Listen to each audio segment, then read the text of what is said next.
महाराणा प्रताप, राजस्थान की पवित्र धरती, वीरों की जननी, जहां हवा में शौर्य घुला है, जहां मिट्टी भी इतिहास सुनाती है।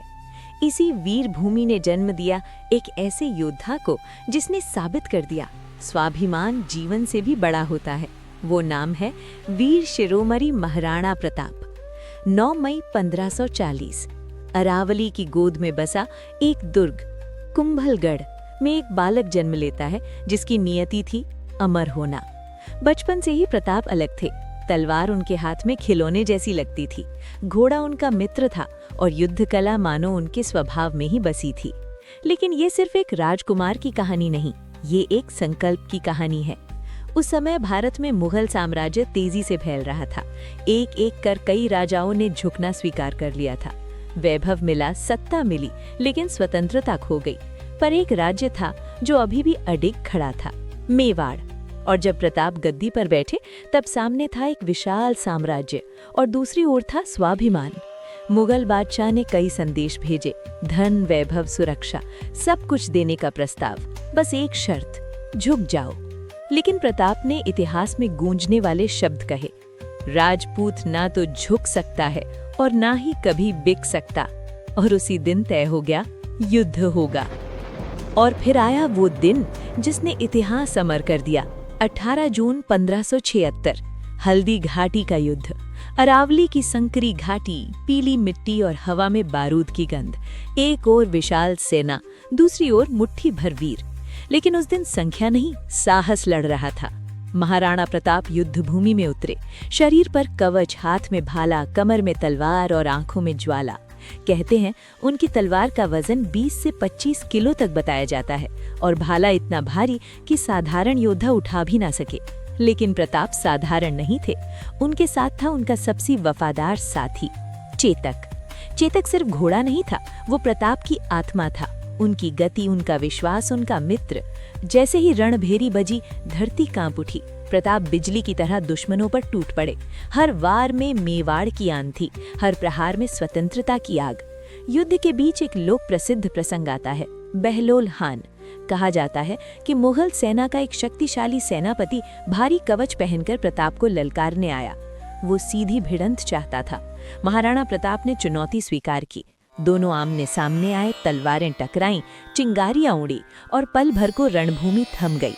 राजस्थानी लोक गाथाओं के अनुसार प्रताप ने एक ऐसा प्रचंड वार किया कि बहलोल खान का कवच चीर गया और घोड़े सहित बहलोल खान को 2 हिस्से में काट दिया। और इस तरह बहलोल खान का अंत हो गया। हालांकि कुछ इतिहासकार इसे लोक कथा मानते हैं, लेकिन ये कथा प्रताप की वीर छवि को अमर बनाती है। लेकिन हल्दी घाटी की असली गाथा अभी बाकी थी।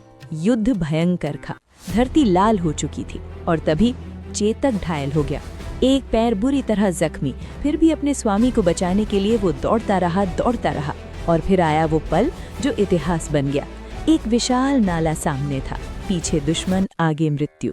लेकिन चेतक रुका नहीं। उसने छलांग लगाई, 26 फुट के नाले को पार किया और महाराणा प्रताप को सुरक्षित पार ले गया। वो छलांग वीरता की अमर पहचान बन गई। लेकिन कुछ ही दूर जाकर चेतक गिर पड़ा। उस दिन एक घोड़ा नहीं, एक मित्र शहीद हुआ था। कहते हैं उस पल एक योद्धा नहीं, एक इंसान रोया था। हल्दी घाटी का युद्ध भले निर्णायक नहीं रहा, लेकिन उसने दुनिया को बता दिया, वीरता सेना से नहीं, संकल्प से जन्म लेती है। लेकिन असली संघर्ष अब शुरू हुआ।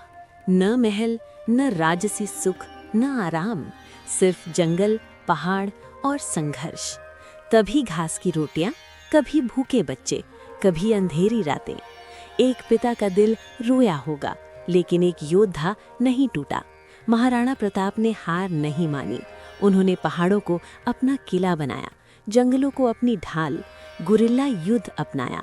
धीरे धीरे दुश्मनों को कमजोर किया, छोटी छोटी जीतों से बड़ा इतिहास लिखा। और फिर एक दिन वही हुआ जो असंभव लगता था, मेवाड़ वापस उठ खड़ा हुआ। महाराणा प्रताप सिर्फ योद्धा नहीं थे, वे त्याग की मूर्ति थे। उन्होंने अपना सुख छोड़ा, लेकिन सम्मान नहीं। उनके लिए सिंहासन नहीं, स्वतंत्रता महत्वपूर्ण थी। उन्होंने दिखाया, राजा वो नहीं जो राज करे, राजा वो है जो अपने लोगों के लिए जिए। प्रताप की कद काठी भी लोगों के बीच चर्चा का विषय रही। लोक मान्यता कहती है, वे 7.5 फीट से भी लंबे थे। इतिहासकार थोड़ा संतुलित अनुमान देते हैं, लगभग 6 से 6.5 फीट। लेकिन एक बात पर सभी सहमत है, वे असाधारण रूप से शक्तिशाली थे। कहा जाता है उनका कवच, तलवार और भाला मिलाकर 80 किलो से अधिक वजन का युद्ध सामान होता था। ये सिर्फ ताकत नहीं, एक युग की शक्ति थी। समय बीतता गया, संघर्ष चलता रहा, लेकिन शरीर थकने लगा। साल था 19 जनवरी 1597। एक महान योद्धा इस दुनिया से विदा हुआ, लेकिन वो हार कर नहीं गए, वो इतिहास बनकर गए।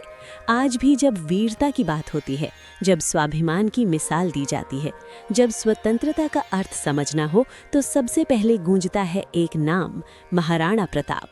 उन्होंने सिखाया, संसाधन कम हो तो भी हौसला बड़ा होना चाहिए, परिस्थितियां कठिन हो तो भी संकल्प अडिग होना चाहिए। झुकना आसान होता है, लेकिन इतिहास वही लिखते हैं जो झुकते नहीं। महाराणा प्रताप सिर्फ एक राजा नहीं, एक भावना है, एक ज्वाला है, एक प्रेरणा है।